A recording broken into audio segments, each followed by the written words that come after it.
Si on n'a pas fini quelque chose dans cette vie-là, eh bien, nous allons revenir nous réincarner afin de le terminer. Donc, quels sont les facteurs de souffrance?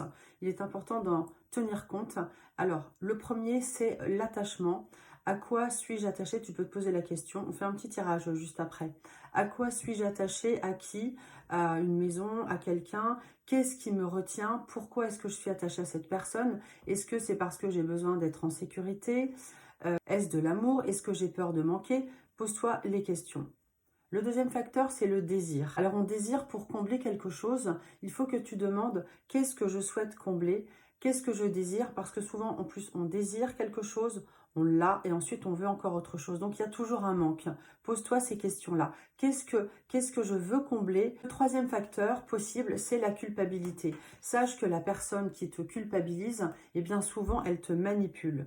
Alors on pense qu'on a fait une faute, mais parfois c'est ton mental qui travaille. Tu n'es pas forcément coupable. Il faut vraiment se débarrasser de ces souffrances afin d'être beaucoup plus léger et quand ce sera l'heure de partir, d'avoir euh, allégé son parcours et d'avoir été au bout de ce qu'on voulait afin de ne pas revenir, afin de se réincarner si quelque chose n'est pas terminé.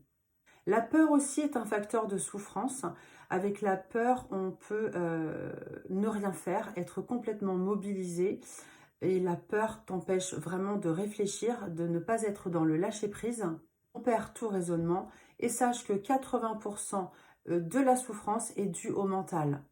C'est peut-être une croyance limitante. Le regret est un autre facteur de souffrance, c'est-à-dire qu'est-ce que je n'ai pas fait que j'aurais voulu faire. Donc, il est important de faire aujourd'hui dans cette vie ce que tu veux pour ne pas avoir de regrets, aller au bout des choses. À présent, je vais te donner un petit exercice à faire et ensuite un petit tirage. Donc, l'exercice, tu peux l'écouter, il est très simple. Tu vas penser à une scène qui te fait souffrir pour la revivre. Tu vas la visualiser comme au théâtre, regarder la scène. Ça peut être une séparation douloureuse, ça peut être... enfin voilà, tu vas vraiment trouver de toute façon ce qui t'inquiète.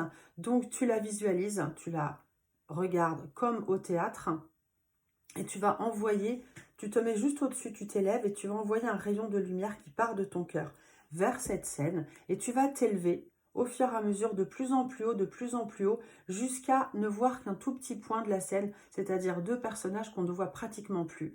Et logiquement, prends le temps de le faire, tu vas ne plus ressentir autant de souffrance, ça va être beaucoup plus léger, ça veut dire que tu es en train de guérir. Essaye ça et donne-moi ton avis dans les commentaires. Un petit tirage actuellement, je te laisse poser une question.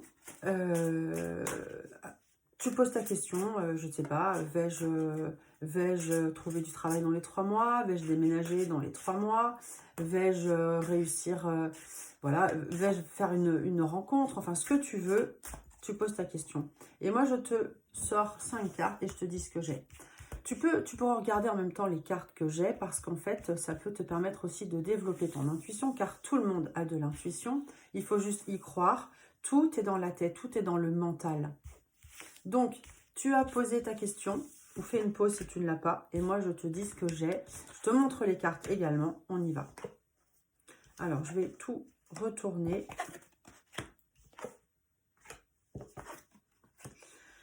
Alors, la réponse à ta question, ça va prendre du temps. Voilà, pour que ça se réalise, sincèrement. Tu es dans une forme de... tu t'isoles un petit peu. J'ai la carte de la tristesse.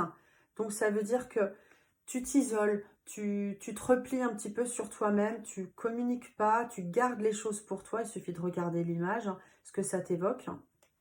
Donc, il y a un repli, il y a une forme de mal-être. On est un petit peu dans le sujet de toute façon, donc on va pas se mentir. Peut-être que c'est compliqué pour toi, ça c'est ce qui s'oppose. On a l'affrontement. Peut-être que c'est compliqué pour toi d'aller t'expliquer par rapport à, ou de faire les démarches par rapport à la situation, puisque l'affrontement apparemment est inquiétant. Donc ce repli ici, cet affrontement, donc voilà, tu n'y vas pas, tu restes dans ton coin où tu as peur, hein, on est encore dans le sujet.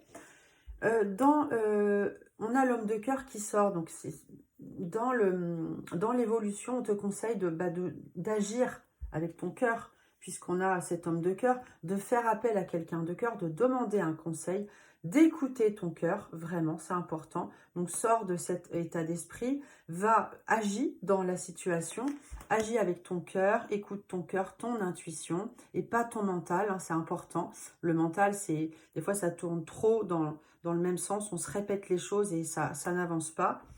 Dans la réponse, donc il y a besoin de réfléchir encore. J'ai la carte de la fatigue. Ça veut dire qu'on a encore besoin de récupérer quelque part, de sentir apaisé avant d'agir. Et ensuite, j'ai l'aveuglement. Donc l'aveuglement, il y a un petit message en dessous, ici, qui dit « Parlez à l'univers, demandez, créez et vous recevrez ». Donc, il faut s'ouvrir à l'univers, il faut croire que les choses peuvent arriver. Si tu te dis non, ça ne marchera pas, eh ben c'est sûr, ça ne marchera pas. Le mental voilà, c'est une forme pensée qui va t'empêcher de laisser venir à toi la situation d'une manière favorable. Donc, reste positif, pense que ça peut arriver. Si vraiment c'est trop compliqué, ben, il faut passer à autre chose.